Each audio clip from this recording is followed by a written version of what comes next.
നിങ്ങളുടെ favourite shows ഇനി ഒരിക്കലും മിസ്സാവില്ല. ഇപ്പോൾ C5 കാണും നിങ്ങളുടെ ഫേവറേറ്റ് ഷോസ് തികച്ചും സൗജന്യമായി.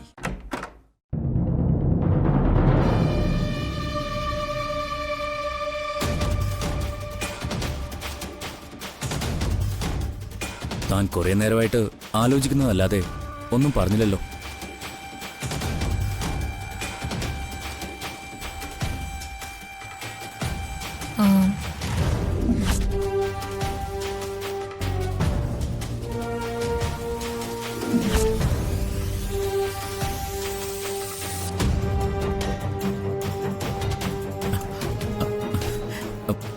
എന്നെ മനസ്സിലായില്ലേ?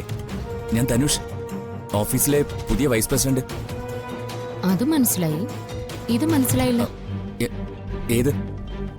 ഓഫീസിലെ വൈസ് പ്രസിഡന്റ് ഓഫീസിലെ MD-യുടെ ബെഡ്റൂമിൽ നിൽക്കുന്നത് എന്തിനാന്ന് മനസ്സിലായില്ലാന്ന്.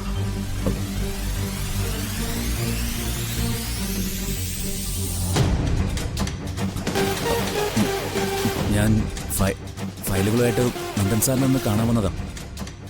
കുറച്ച് ഫയലുകളിൽ സൈൻ വാങ്ങുമായിരുന്നു. ഇദ്ദേഹത്തിന്റെ പേരെന്താന്ന് പറഞ്ഞു? ധനുഷ്. ഞാൻ കേട്ടിടത്തോളം ധനുഷ് ഇതുപോലുള്ള കമ്പനികളിൽ വർക്ക് ചെയ്തിട്ടുള്ള ആളാണ് അല്ലേ?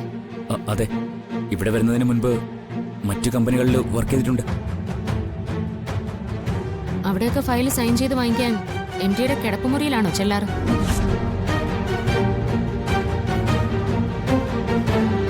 ഓഫീസ് കാര്യങ്ങളൊക്കെ അങ്ങ് ഓഫീസില്. എന്തെങ്കിലും ഓഫീസ് കാര്യത്തിന് വീട്ടിൽ വരേണ്ടി വന്ന സ്വീകരണ മുറി. അതിനപ്പുറം ഇയാൾ കടന്നു കയറേണ്ട ആവശ്യമില്ല. കാണേണ്ടത് ആരെയായാലും അവര് തന്നെ അങ്ങോട്ട് വന്ന് കണ്ടോളൂ. അത് അർച്ചനെ മറ്റൊന്നും കൊണ്ടല്ല.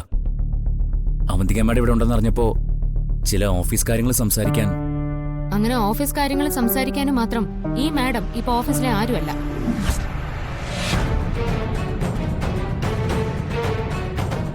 അത് എന്നെക്കാളും നന്നായിട്ട് വൈസ് പ്രസിഡന്റിനും അറിയാലോ. അത് അർച്ചനെ. അർച്ചനയോ? നേരത്തെ താൻ ഇവരെ വിളിച്ചത് അവന്തിക മാഡം എന്നല്ലേ?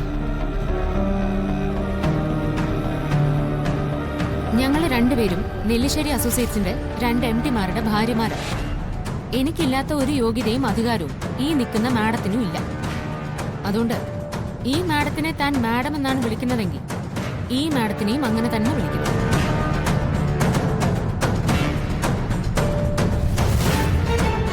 ഞാൻ പറഞ്ഞ മനസ്സിലായോ തനിക്ക്?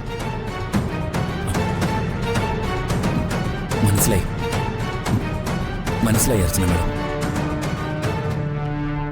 മനസ്സിലായെങ്കിൽ ഇറങ്ങി പോ പുറത്ത്. ഈ മുറിയിൽ ഇറങ്ങിപ്പോവാൻ പറഞ്ഞത് മനസ്സിലായില്ലേ?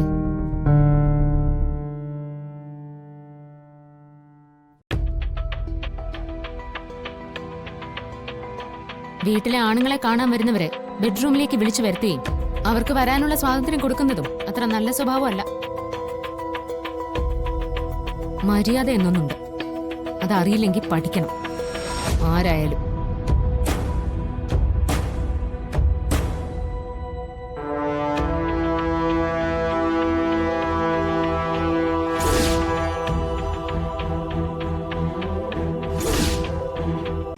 ഡൗൺലോഡ് ചെയ്യൂ C5 ആപ്പ്. കാണൂ എല്ലാ എപ്പിസോഡുകളും സൗജന്യമായി.